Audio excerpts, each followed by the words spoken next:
You're not kissing me. In hundreds of TikToks together, I've been trying to get you. Hello. I've been trying to get your attention this whole time. Darius Brownlee and Zahra Hashemi chronicle their relationship. Go watch our YouTube. Go subscribe to our YouTube channel. Now, their more than 150,000 followers want to know what happened Act surprised.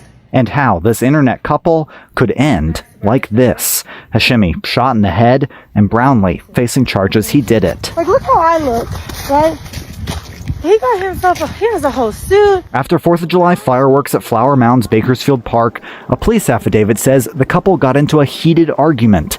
Then police say it turned physical, and as he drove down Flower Mound Road, Brownlee stopped the vehicle and with his left hand removed a 10 Glock firearm from the driver door pocket. The affidavit says he shot Hashemi in her head, just above her right eye. Because I'm starving, so hurry up. Come on.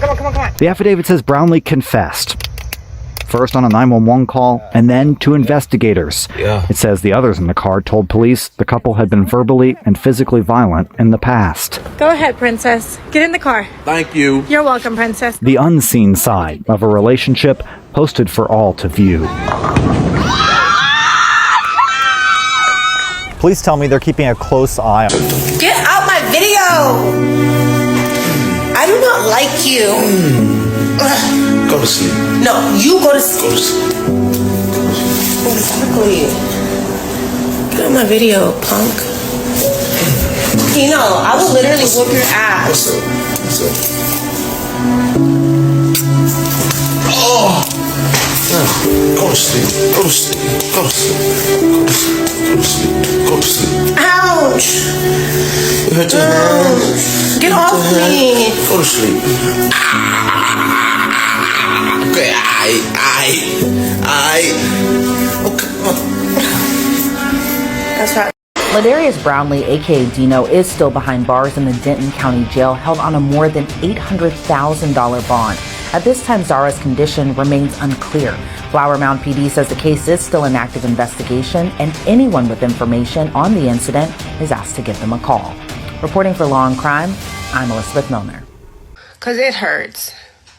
And people are like, does it hurt? Yes. Yes. Everything hurts. And they told me I can't sleep on this side, but this side hurt more than this side. So I was sleeping on this side. Okay, I know my hair is, I know I need to put my hair up, but I don't care.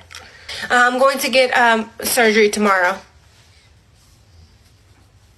Who cares what people think? Literally.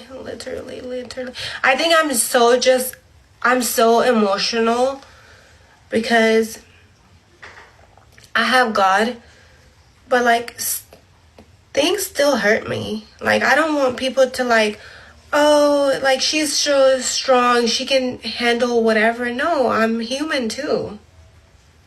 Like I can't handle whatever. I am not okay. But it's okay. Because I have God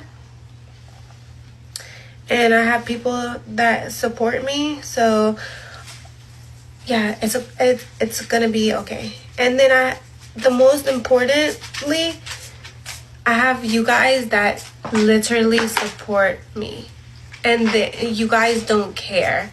Like you know that it's my life. I can live it however I want, and the decisions that I'm making in my life has nothing to do with you guys. A man sits across from a judge in a Denton County courtroom. He had already confessed not once, but twice. First on a 911 call, his own voice, his own words. Then again to detectives at the police station. There were witnesses in the car. There was physical evidence. There was a woman who had spent months relearning how to speak because of what he did to her. And the judge gave him probation. 10 years of probation. No prison. No handcuffs. He walked out of that courtroom on his own 2 feet, into the daylight, a free man. And the woman he shot in the head, she was right there beside him. I've covered a lot of cases on this channel.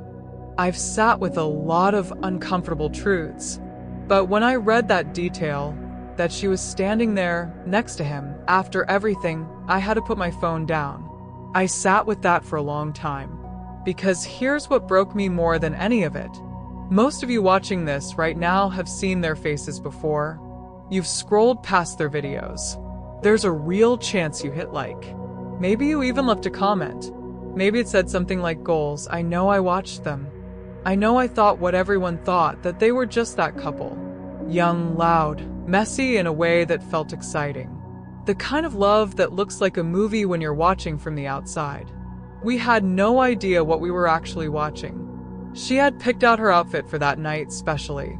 Red, white, and blue. It was the 4th of July. She was excited. That detail is going to matter later. Stay with me. Their TikTok page was called Dino and Zahra. Not his name. Not her name. Both of them merged into one, like they were a single thing the world was supposed to consume together. And consume it did.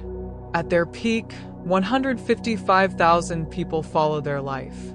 Showed up every day to watch them laugh, bicker, dance, tease each other, make up, do it all over again. The comments were full of people who felt like they personally knew them, people who rooted for them, people who felt genuinely happy seeing them pop up on their feed. I understand that feeling because I felt it too.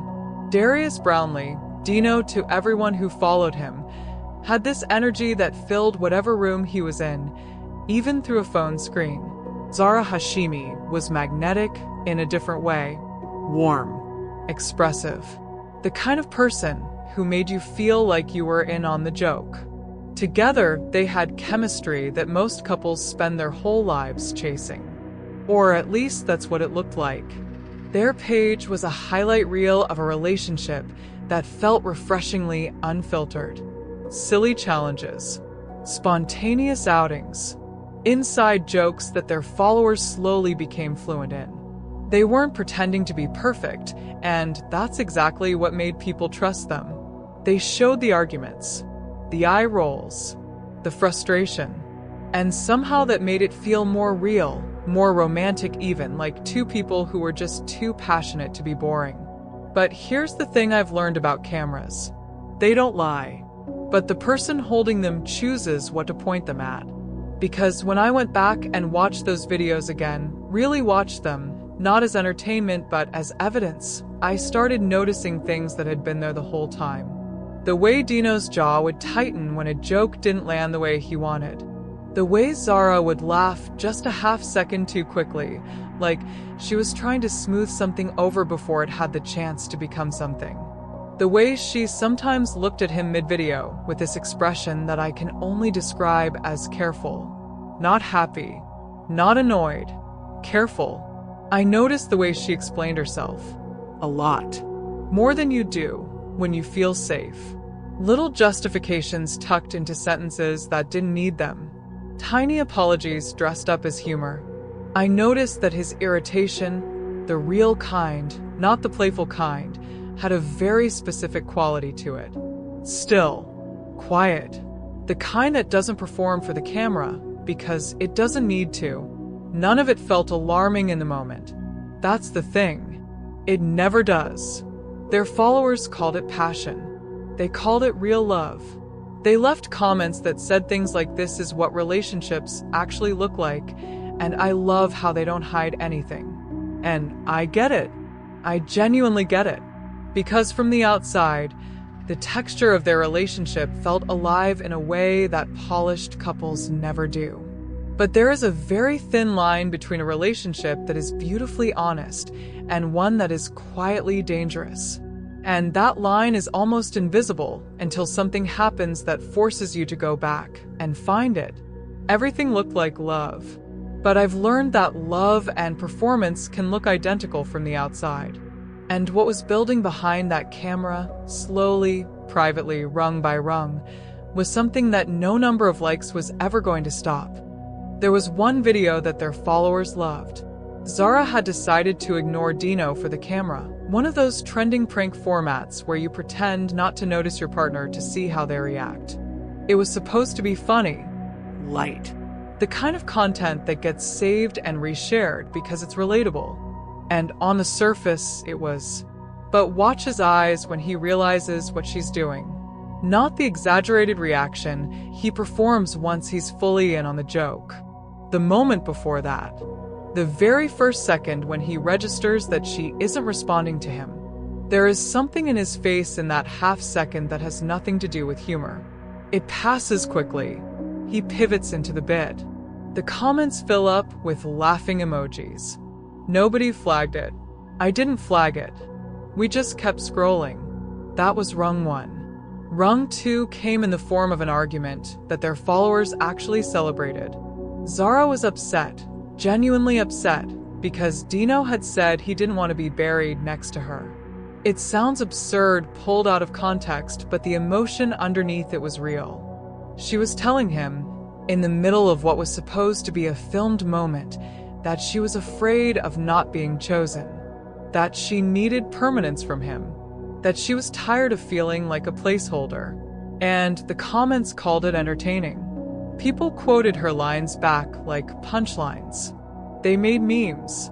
The algorithm rewarded it. And somewhere in the data of all those views and shares, 2 people received a very clear message that their worst moments together were their most valuable ones. That the uglier it got, the more people watched.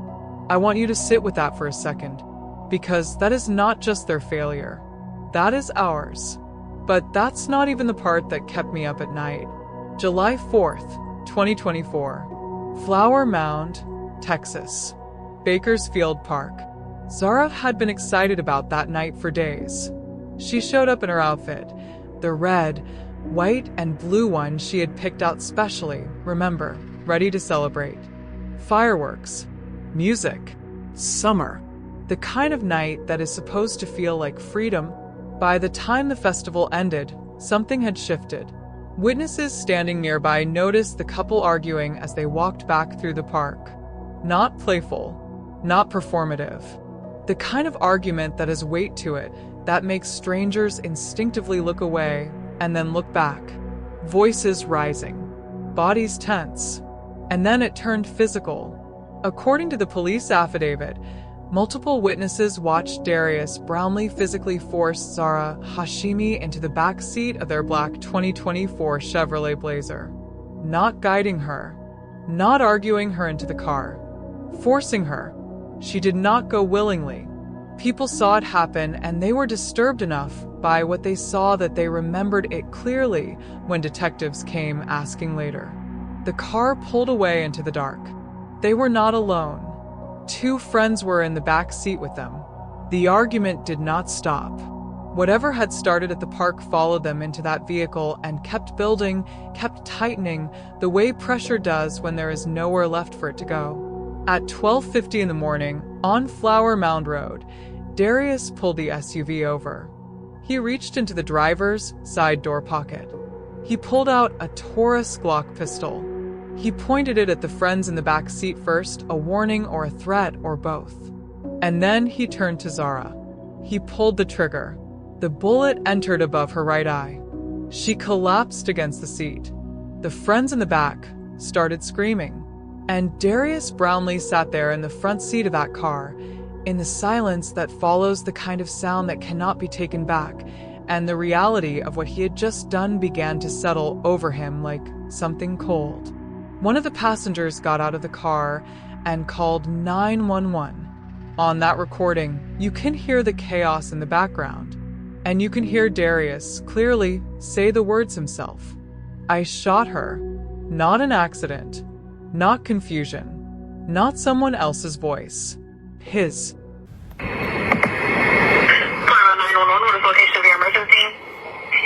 Yes, my friend was shot. My friend was shot. I don't know where. Okay. Take a deep breath. Is that here in Flower Mound? Yes. Okay. What is the address? I don't know where. Okay, where are you at? Are you there with your friend? Yes. Okay, take a deep breath for me, okay? Are you at 1805 Hamilton? No. Okay, is there somewhere, do you have mail that you can look at? No, there's no. I don't know where I'm at. You can't see my phone. Okay, well, just slow down, see. Okay. Do you know who it was? Okay, where is he at? Take a deep breath for me. Hey, take a deep breath for me. I've got help on the way, but I need you to answer some questions, okay? Okay, where is he with the gun? Hello? Yes, the person with the gun, where is he? I'm right here.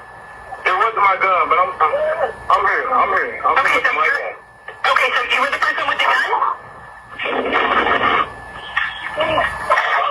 Yes, ma'am. Okay. I had it.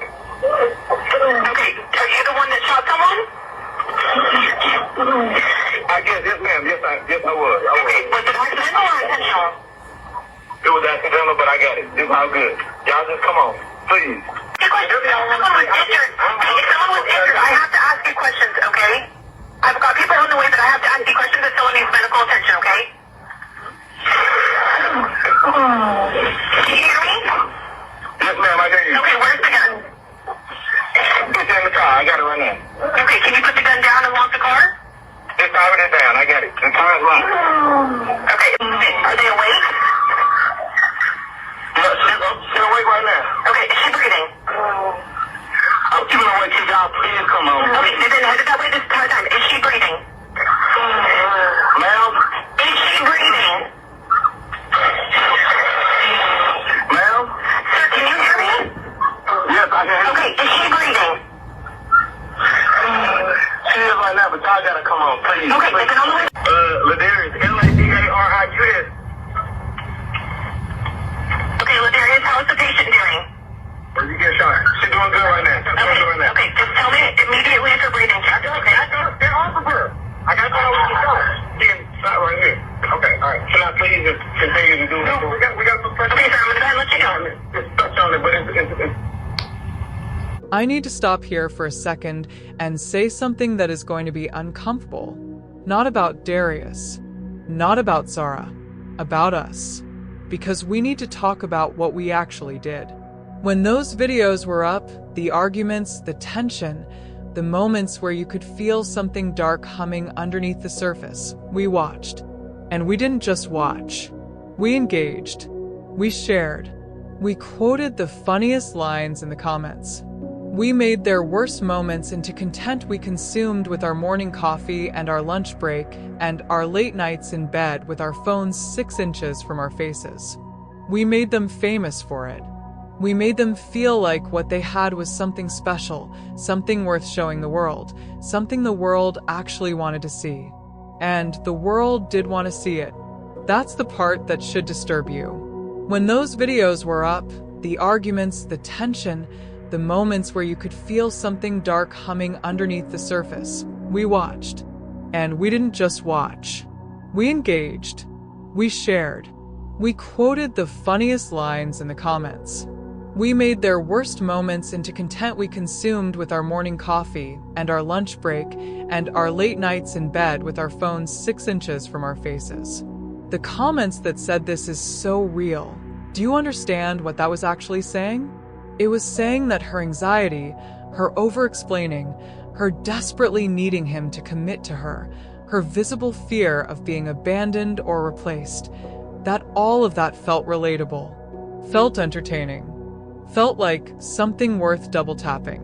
We were essentially telling her that the most frightened, most destabilized version of herself was also the most likable version, the most watchable version. The version that kept people coming back. Think about what that does to a person over time. Think about what it does to your sense of self when the moments you feel most unsafe are also the moments that make strangers on the internet love you the most. When the tension in a relationship that should be a private warning sign becomes a public performance that earns you thousands of views and a flood of validation. At some point, the line between what is real and what is content doesn't just blur. It dissolves entirely. And you are left in a relationship that is genuinely dangerous, but surrounded by so much noise and applause that the danger stops feeling like danger. It starts feeling like drama. And drama, in the world these two were living in, was not something to escape. It was something to film. I'm not pointing fingers from a distance here. I watched those videos. I felt the pull of their chemistry. I found moments genuinely funny that I now cannot find funny at all when I understand what the texture of that relationship actually felt like from the inside. And that discomfort I feel revisiting those clips is information. It's telling me something about how easily we confuse volatility with passion and fear with love when we're watching it happen to someone else. When it's not our body in that car. When it's not our hand shaking. When we get to close the app and go back to our own lives while she does not get to close anything. We watched a woman perform her own instability for our amusement, and we gave it a standing ovation. I want to talk about the specific kind of comment that used to flood their videos, not the hateful ones. Those are easy to dismiss. I'm talking about the loving ones. The ones that said they're so cute when they argue, and this is the most real couple on TikTok, and I love how he gets jealous, it means he really loves her. Those comments, the ones written by people who meant well, people who genuinely believed they were witnessing something romantic.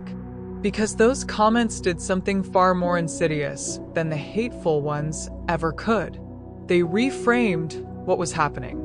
They took behavior that should have prompted concern and wrapped it in the language of love. They gave both Darius and Zahra a script, an audience-approved narrative that said what you have is passion, what you have is real, what you have is worth keeping no matter what it costs you. And it cost her everything. Not her life. Miraculously, impossibly, it did not cost her that. But it cost her months in a hospital bed. It cost her the ability to speak at her normal pace. It cost her the feeling of safety that most of us move through the world carrying without even noticing it, because we have never had it taken from us by someone who claimed to love us. It cost her a bullet above her right eye fired by the man whose name was literally merged with hers on a joint social media account. And we cheered them on the whole way there. Here is what I know about how the algorithm works. It does not care about Zahra Hashimi. It does not care about her safety or her mental health or the quiet terror of being with someone whose anger has a specific quality of stillness to it. The algorithm cares about one thing: whether you kept watching, whether you came back, whether you brought someone else with you. That is the only metric that matters to the machine. Not whether the woman in the video is okay. Not whether the tension you are watching is playful or predatory. Not whether the relationship being documented is a love story or a slow-moving tragedy. Just watch time. Just engagement. Just growth. And every single time we rewarded their chaos with our attention, we sent one very clear signal to both of them. That this was working. That the dysfunction was the product. That the uglier things got, the more valuable they became.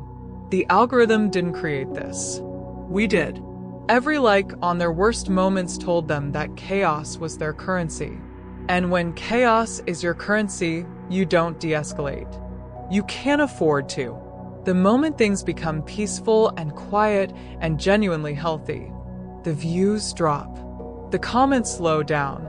The followers lose interest and move on to the next couple who is willing to bleed publicly for their entertainment. And for two people whose identity had become fused with an audience's appetite, peace probably felt like disappearing. Conflict probably felt like survival. I think about the people who left comments during their most volatile videos, the ones who said, "I love how passionate they are," or "This is what real love looks like." And I wonder if they ever went back and read those words after July 4th. I wonder if those words felt different in their mouths after Bullet. I wonder if any of them felt the particular weight of having told a woman that the most dangerous version of her relationship was the most beautiful one. I wonder if I would have said something different if I had known. And then I wonder why I needed to know first. Why the consequences had to be that extreme before anyone stopped and asked whether what we were watching was something we should be celebrating. There is something that social media does to relationships that we have not fully reckoned with yet as a society. It creates a financial and psychological incentive to perform the worst version of yourself. It rewards the moments that should be private. It turns the inside of a relationship into a set and the two people in it into characters who exist for other people's consumption. And when the cameras are always on, when the audience is always watching, when the validation is always one upload away, it becomes almost impossible to know where the performance ends and the real thing begins. You stop reacting to your partner and start reacting to the idea of your partner, the character you have built together for public consumption, the version of the relationship that gets the most views. And in that space, in that gap between the real relationship and the performed one, things can grow that nobody sees. Resentment, control, the specific kind of anger that never gets filmed because it doesn't look good on camera. It just feels like something closing around you slowly, tightening day by day, video by video, like by like. Darius and Zahra didn't just lose themselves in each other. They lost themselves in us. They lost themselves in our appetite for their story, our need to feel like we were watching something real, our willingness to consume their worst moments as entertainment without ever once asking what those moments actually cost the people living them. We were the audience. We were also, in a way that is deeply uncomfortable to sit with, part of the environment that made what happened on July 4th possible. Not responsible. I want to be precise about that. Darius Brownlee made a choice that night that belongs entirely to him. The violence was his. The gun was his. The decision to pull that trigger was his and no one else's. But the world that told him his volatility was attractive, that told her fear was entertaining, that rewarded their dysfunction with hundreds of thousands of followers and the cultural currency that comes with that kind of visibility. That world was built by all of us, one scroll at a time. And I think that is something worth sitting with long after this video ends. Because the next Dino and Zahra is already on your For You page right now. They have a cute couple name. They have great chemistry. Their arguments feel refreshingly real. And somewhere in the comments, someone is already typing couple goals. I just want you to watch a little more carefully this time. So here's what happened after. Zahra survived. That word, survived, does not carry enough weight for what it actually means in this context. A bullet entered her skull above her right eye. She was rushed to a hospital in Grapevine, Texas, barely clinging to life. Doctors did not know if she would make it through the first night. They did not know if she would wake up with her memory intact, with her personality intact, with the ability to speak or walk or recognize the people she loved. The people who loved her sat in waiting rooms and prayed for outcomes that felt impossible. And somehow, against everything, she came back. Not all at once. Not cleanly. Recovery from a traumatic brain injury is not a movie moment where someone opens their eyes and everything is fine. It is slow and it is brutal, and it is full of small losses that nobody films. She had to relearn things. She spoke more slowly than she used to. She got tired in ways she had never gotten tired before. She lay in a hospital bed for weeks while the man who put her there sat in Denton County Jail on a $900,000 bond, his mugshot circulating on every news channel in Texas, the same face from all those TikTok videos, now staring out from crime reports with an expression that was impossible to read. The internet, predictably, erupted. People who had commented couple goals 6 months earlier were now leaving paragraphs under her hospital update videos. Get well soon. You deserve better. Leave him. Press charges. Make him pay. The same audience that had normalized their dysfunction for years had now recast themselves as her protectors, her advocates, the people who had always known something was wrong. The collective memory of the internet is extraordinarily short and extraordinarily selective. Got shot right there. So I have a TBI, I have traumatic brain injury, and I'm still learning how to talk again. People are like, I'm so confused. You're confused because there's two sides of the story. Yes, you're gonna believe the cops. You're gonna believe the cops, or you're gonna believe everyone that was there except, this girl, but whatever. But when we tell the story, you're going to know. And Dino has everything that they gave him in court. And he even has the body cameras. So, yes, he has everything. Wow. And he said, no, you don't know what people was saying about me. And he said, you don't know what people were saying about me. And he said, Fatima and Zay, okay, but my pills around like 9 or 10. So I can take my pills in 20 minutes.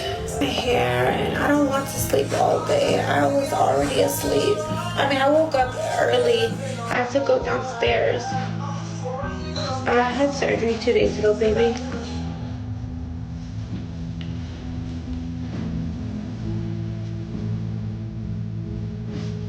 My armpits are hairy.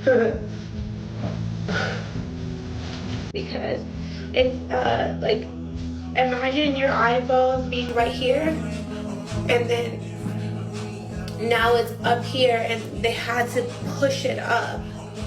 My pills around like 9 or 10. So I can take my pills in 20 minutes.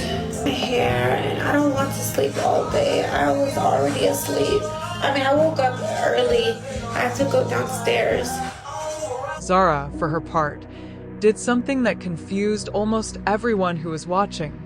She defended him, not privately, publicly, on her own social media, still recovering, still moving through the world at a slower pace than she had before. She pushed back against the narrative that had formed around what happened. She told people they didn't know the full story. She told people they weren't there. She told people that Darius was not the monster the headlines had made him out to be. And she said it with a quiet certainty that was somehow more unsettling than anger would have been. Because she wasn't performing. She wasn't trying to go viral. She was just certain. Certain in a way that made you wonder what version of that night she was living inside of, and whether that version had anything to do with the one documented in the police affidavit. I literally loved him, and when people say, why did you take him back? Because I loved him. Like, I don't know what else explanation to give you guys. I love the fuck out of him. And you know who is fucking insane? Me. I am the fucking insane one. The betrayal I feel because of his moves, it's undescribable. Literally, it's undescribable. Like, I have to sleep on my bed every night with Simba.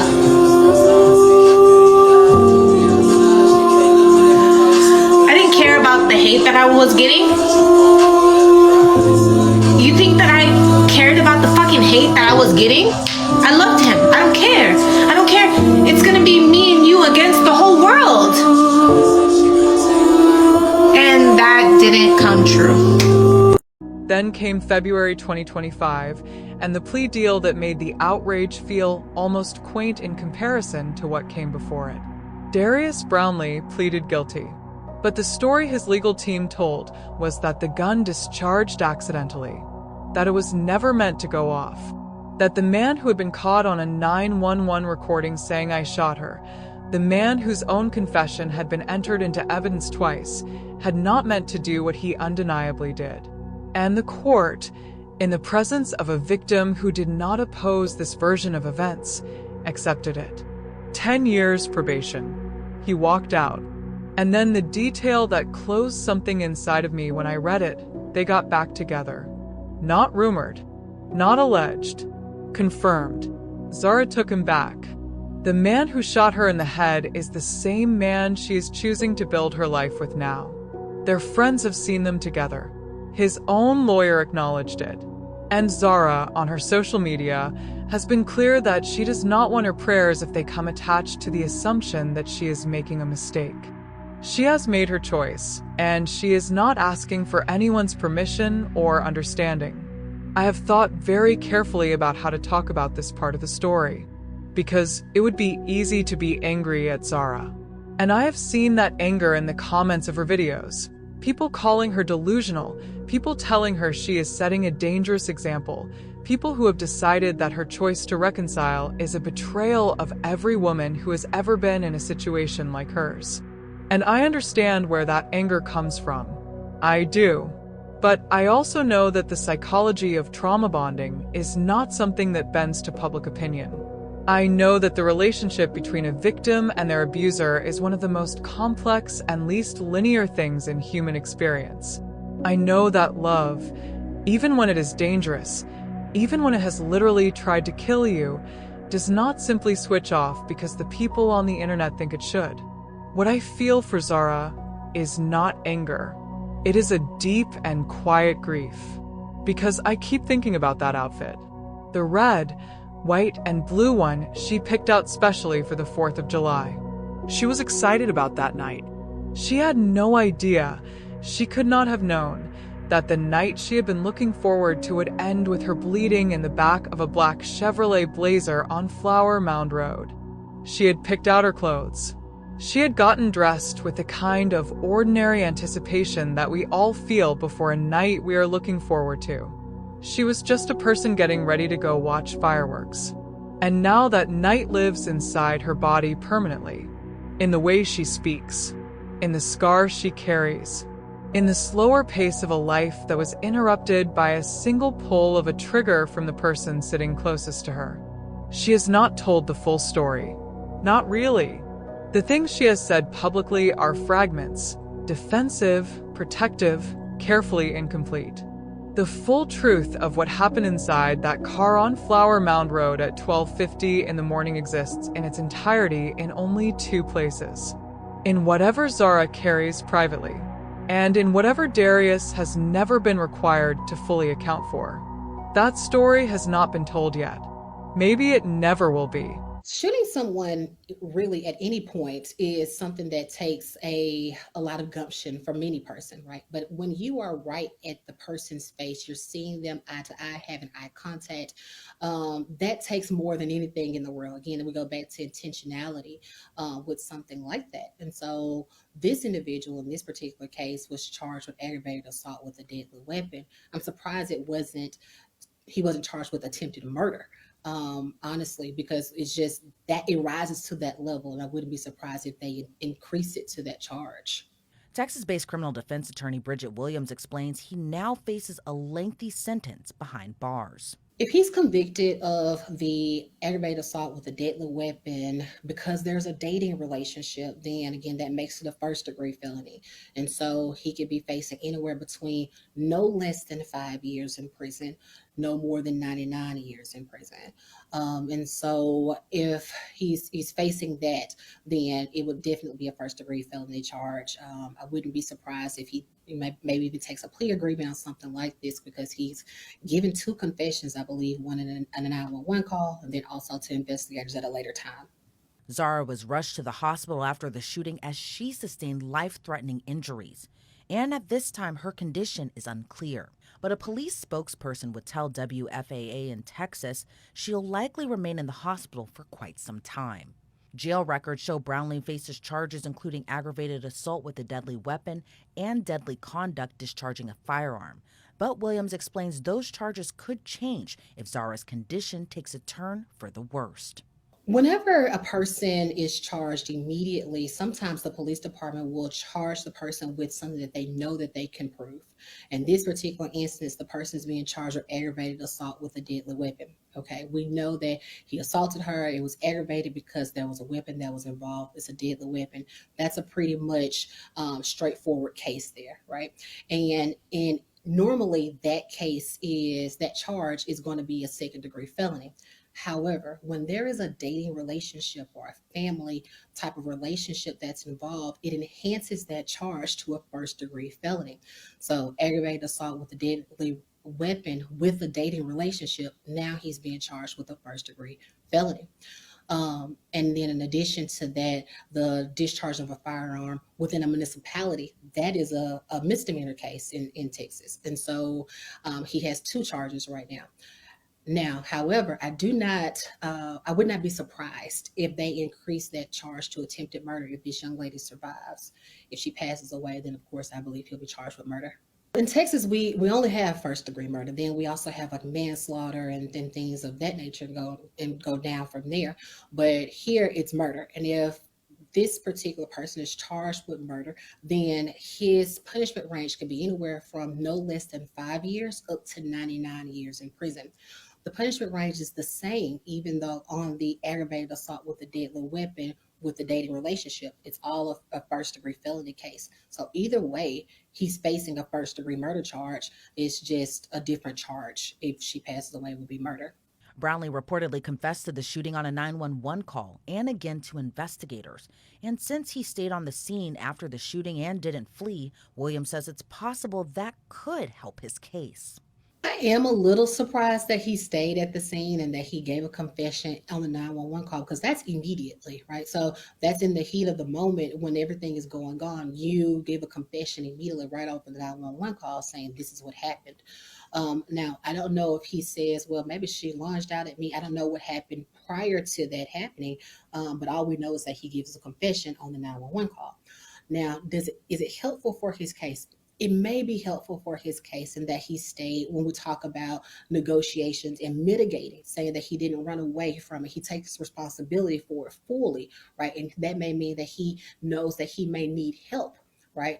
And he's not running away from the responsibility. So that could be helpful in mitigating the circumstances and mitigating the punishment whenever we're negotiating with the prosecution on his behalf. So I feel like that would be helpful. But as far as the charge for him, the charge is going to be the same. We'll just go back to that discovery to determine if all of his rights were given to him at the time of giving those confessions, and was that something that can be admitted into evidence. With the two previously chronicling their lives on social media. This is why I hate going shopping with motherfuckers. We stop it. Motherfuckers want to stop at every stop. I'm talking about every last one of them. No, I'm never taking you shopping again. No, I'm not taking you shopping no more. Show them what you got. Then motherfucker come here to get out of the goddamn Christmas tree. Like, man, when I got this damn Christmas tree for my room, finna make me mad. I am never Piss going me with off. you anywhere again because you do not let me buy what I want to buy. Because you just be spending money on nothing. Because I'm over here trying to shop and make the house cute. This shopping right here. We have to feed the hungry. Okay. There you go. Thank you so much. Williams explains their online personas might not have shown the full extent of their relationship. As witnesses would tell investigators, the two had been verbally and physically violent in the past. I think you hit that right on the nail. Social media is such a highlight reel of everyone's life, and sometimes it's very difficult for several people, millennials, Gen Z, Gen Alpha, when they're looking at social media to compare our lives to things that are going on social media. But when we look at that individual, those individuals in this social media post, they post again the highlights of what's going on. Oh, we're happy here.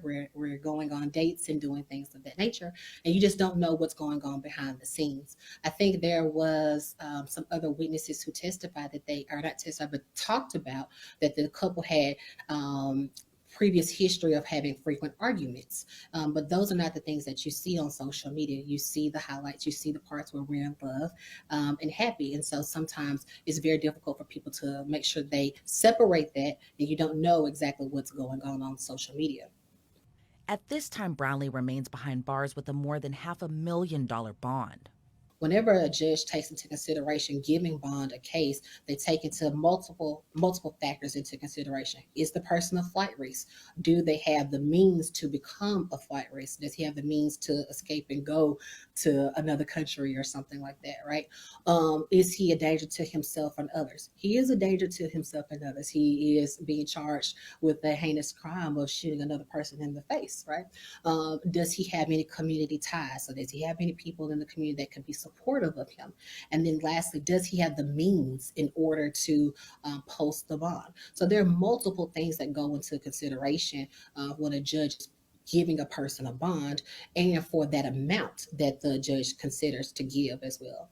I am not surprised at all that the amount is what it is. It is excessive, but this is an excessive offense that he's being charged with. And like we talked about before, whenever a person, he has I would say the danger to himself and others, then that is something that it meets that burden. It meets the charge. And even if Zahra survives the horrific shooting, it'll be up to prosecutors to determine if Brownlee's charges will get upgraded.